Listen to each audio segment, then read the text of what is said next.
basically identifying and reaping the opportunities of in the Islamic unit trust landscape in Malaysia.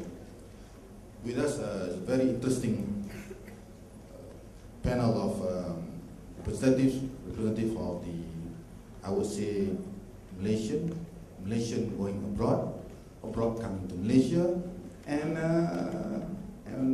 obviously local as well as international. So what I'll try to do for next, the session should last just before lunchtime. So what we'll try to do, keep it interesting. Within over the next 1 hour, we'll try to start off the ball rolling with some questions that I prepared to the panel of speakers. So my first question will be probably to Datin.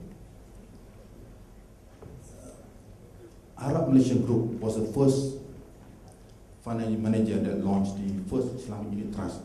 I don't think even people remember. There's a fund called Itikal back in the early 90s.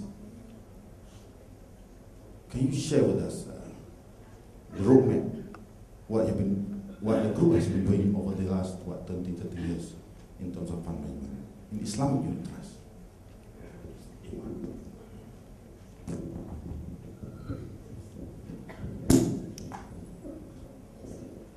Thank you, Najib.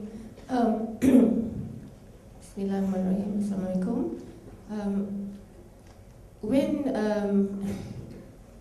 AMMB last time launched that Amitikal, it was a lot of responsibility, because I suppose when you are the first and the only one, and Muslim investors at the time invested in it, there was no choice.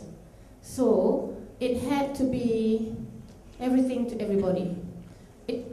Although it was an equities fund, because in those days there were no sukuks, imagine that. So it had to be an equities fund, because in the old days, unit trusts were only equities. And yet we knew, because it was the only fund, that the risk-return profile of the investors could not tolerate too much volatility of equities, because, conventional investors have choice, have diversification, they have other things, but this was the only fund. So that's why it was structured for dividends, for regularity, and with that, I think the first of its kind at that time, the Mudarabah fee structure, which is actually 0 fees. Until today, there's no such thing as a fund with 0 fees, but that fund still now has 0 fees. Can you believe it? And why is that? Because if the investor makes, in terms of realized profit, then the fund takes a share. But if there's no returns in terms of realized profit, the fund has 0 fees. So until today, sorry? Historically, share with us the history. Have you not shared anything with in terms of fee? Have you? We've always shared. In fact, there are some years when the stock market, which is an equities fund, had problems and there were losses. Yes, we had 0 fees. So that's the kind of commitment these funds have. 0 fees, and that means we're operating at a loss for this fund. But that's the way it is. And until today, there's no other fund with 0 fees. So because of the profit sharing, and sometimes when the investors do make money, we do make money in general all the time. But it's the concept of Mudarabah. I think that was the uniqueness of this first fund. But since then, we're talking about 30 years, I won't bore you with the whole 30 years. I mean, so now, I think the latest is we're thinking about 34, 35 billion ringgit actually, assets under management, of which our Islamic is, not that big, maybe about 10% of it only, but from a low base. And the interesting thing is our Islamic assets is about 50-50, equities and sukuks. And interestingly, the fastest growing is our global assets. And since then, the Islamic unit trust industry has become, it's bloomed, quite crowded. It's not just one fund, tons of other funds, all sorts of funds, equities funds, sukuk funds, money market funds, Malaysian funds, Asian funds, global funds, you name it, we have it. So we are in that space. So a lot of our more recent innovations are global funds. For example, we have US dollar funds now. So I'm just bringing you from the first, which is the Ringgit Equities Fund, all the way to the latest. There's a lot in the middle, but the latest is our US dollar funds, the first US dollar, global sukuk fund in Malaysia. We also had the US dollar, first US dollar Asia Pacific equities funds, Islamic, of which we have won Falaka Awards for the best performing Asian Islamic equities fund. And in fact, our latest award was the most outstanding product by who? Must get by Cliff, I think. Cliff gave us the award, most outstanding Islamic equities product, which is the US dollar for Asia Pacific ex Japan. And this was, the investors in this fund, believe it or not, were from Saudi. Yeah, so these sort of things. So, so as such, even in the Islamic fund management, we have the whole spectrum of products in Ringgit now, all the way from equities, growth equities, yield equities, those specializing in dividends, hybrid, balanced funds, of course, global sukuk, and domestic sukuk. We have our sukuk track record now we have the longest, I think, 8 years of sukuk track record, and now the US dollar fund. So in terms of, not in terms of menu, I think we have a broad spread, and I think what will surprise many, maybe a little preview, we will be not just launching Asian products, and I think, that will be a bit of a surprise. Okay, thank you. Thank you. RHB Investment Management, we are primarily an institutional fund manager. Our asset based 80-20, 20% retail, 80% institution. And out of the retail base, since we are talking about unit trust, only about 15% of the assets are actually Islamic. So we are starting from a very low base, and in line with the group's growth plan for the Islamic part of the business, together with our RHB Islamic Bank, there are huge aspirations for it.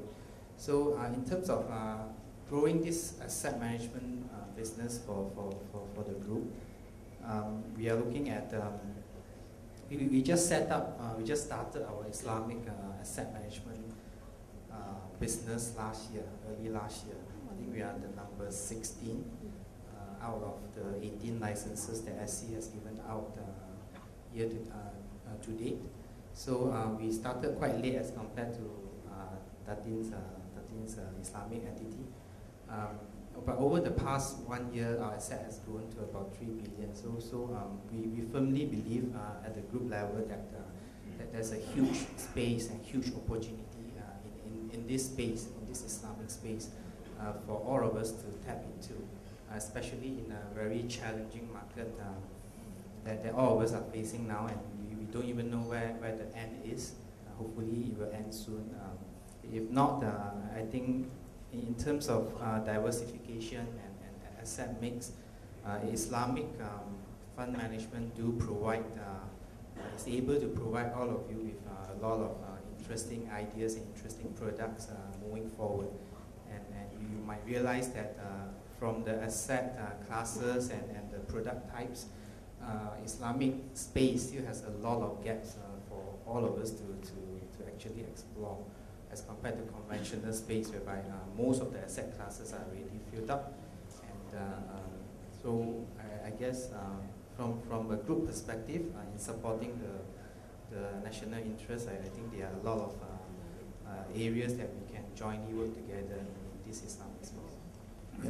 We've been hearing CIMB has got footprints outside Malaysia, in wealth management, even asset management in the likes of Singapore, Thailand, yes, even in Indonesia, all the way down to Bahrain. Can you share us your experience on that score? Thank you, Mr. Moderator. Good morning to all. Our experience, basically part of the Malaysian Islamic International Financial Center. This is the Malaysians' aspiration to make Malaysia as the hub for Islamic finance. So asset management is one of the core elements of this initiative. So because of such, we've sort of like expanded our reach beyond the Malaysian shores. For example, I look at businesses within the Middle East for institutional or even for distribution business. We are offering Malaysian expertise to global investors. So we are actually exporting our expertise. And this is good because why? The world actually looks Malaysia as a leader in Islamic finance, believe it or not. I mean, we live here, day in, day out, we don't see it. But outside there, I tell you at conferences, be it in London, be it in Turkey, be it in Bahrain, be it in Dubai, be it in Saudi, wherever it is, they always compare Malaysia as the benchmark for Islamic finance. And that one, I have to thank all of you. You all have a part of the contribution towards that. Right? So, CIMB principle Islamic asset management. We are of course in support of the government's initiative, offering these products outside. Through our sister company, for example, CIMB Principal, where Cam just now was the CEO, they have offices in Singapore, in Thailand, in Jakarta. Hopefully when CIMB takes over the bank in Philippines, we'll have a presence there as well. That one is soon to be announced, I don't know. Cam is not here, sorry Cam. So, but beyond that, we have also our partner Principal, for example, they are American-based companies, and we have also brought them into this Islamic finance community. They are as sold for Islamic finance as you and I. They believe so much in Islamic finance that we have their managers all the way from US coming here to Malaysia to manage our global sukuk. So up to the extent that we are getting input from the Western world to believe in Islamic finance, and we are joining these two in together. Hence, this is not just a Malaysian phenomenon, it is a Malaysian initiative which we have expanded beyond the Malaysian shores, which is something that we can actually be very proud of. Our managers are basically not just based in Malaysia. Jalil can also share that based on this model, if you want to go beyond the Malaysian shores, you want to be a global person, you cannot be just simply based here. Malaysia, yes, we can offer certain advantages coming out of Malaysia, but to tap, let's say for example in the Western world, it will be midnight for me to be calling somebody there in the afternoon. So it's impossible, right? So because of that, we need to have these presences all over the place in order to cater for all of these experiences. And of course, going out in different parts of the world, it brings its own set of challenges. Malaysia, for example, is an ever-growing country. Our regulations is always up to date. And Malaysia, in terms of regulation, it's also a benchmark. I met the regulators of Abu Dhabi. I met the regulators of Oman. I met the regulators of Saudi. They have all used Malaysian regulation, Islamic finance for our Islamic unit trust. They use it as a benchmark for them to develop their own set of regulations. We are ahead of the curve, right? In terms of regulation, in terms of framework, we are ahead of all of these countries which have billions of dollars in money, right? So that is something I'm very proud of, and as a Malaysian, that is something that we should all be pushing forward as our agenda.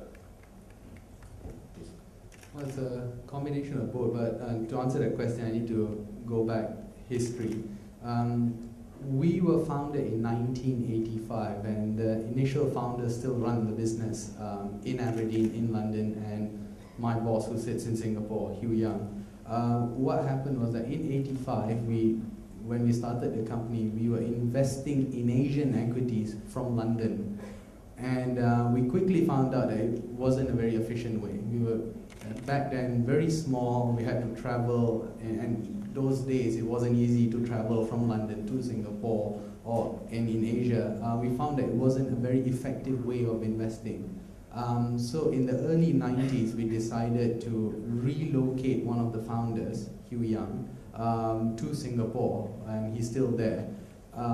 And the idea was to have on-the-ground presence.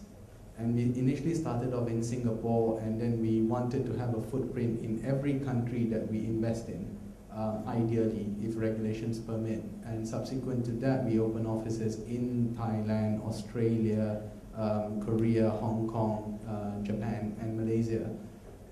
So we have been investing in Asia for a very long time. We've been investing global for a very long time.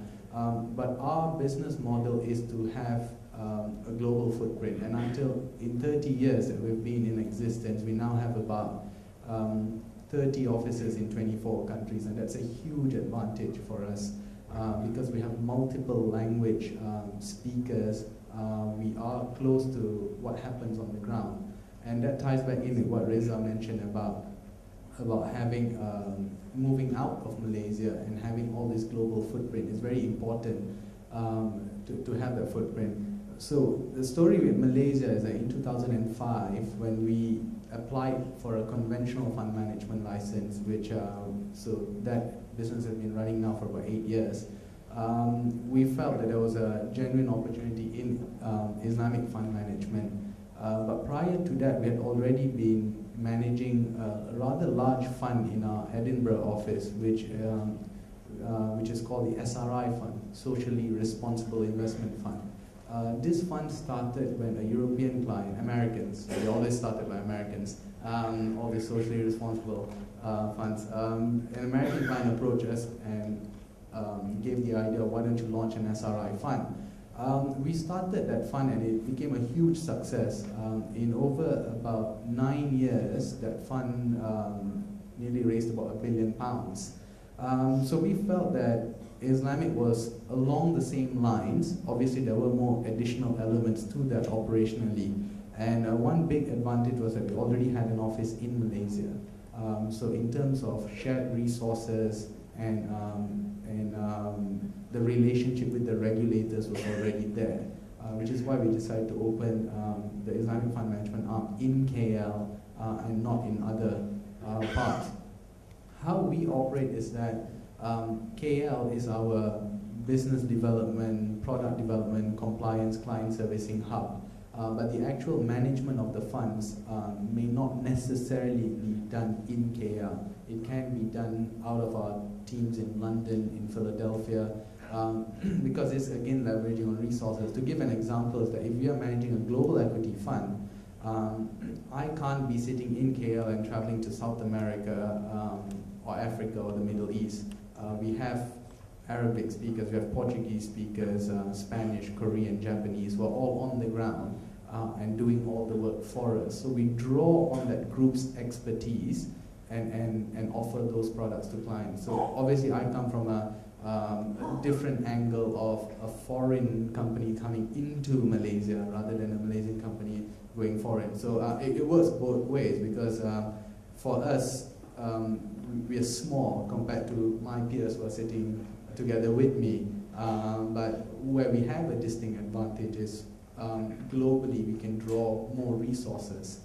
And I think that's how our whole journey into the Islamic funds began.